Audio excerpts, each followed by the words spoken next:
Three most traumatizing things I seen my first day on a level 4 yard in prison. Let's get into it. One of the first traumatic things was when they pulled me off of the bus after being transferred directly to Sussex to a level 4 prison from Haynesville Correctional Center receiving, and having my wrists and ankles shackled to my waist, being led into a room where I was then surrounded by officers, unshackled, told to strip, and then filmed with a camera. They were taking pictures and documenting any tattoos on me that could have been gang related, etc. And hopefully this is no longer a part of the process. Very humiliating, demeaning, and more. But of course, some people say that's what you deserve.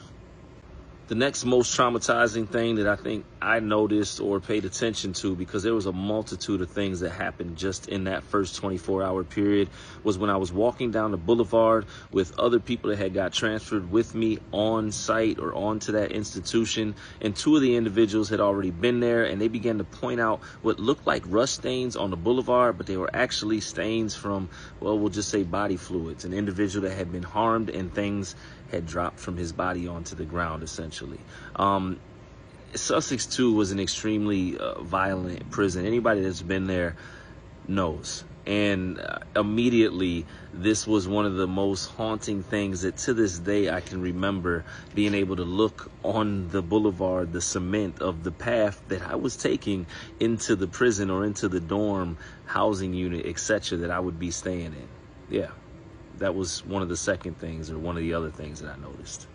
And from number 3, as far as traumatic things that day, and again, there was so many, was our first time being called to the chow hall, or at least for me, it was dinner time. We began to go down the steps because it was a set of steps. Our pod or housing unit was on the second floor. I was housed in 1D at the time. And going down the steps, there was a flight or a landing before making another turn to go down another set of steps.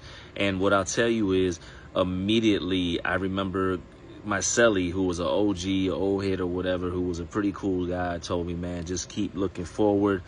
Walk over, dude. It's none of your business. Keep going. And there was an individual that had been assaulted extremely badly, and was laying down on the ground, convulsing and doing some other things. His clothing removed. It was a lot. And again, this was within my first 24-hour period of being at a level 4 prison.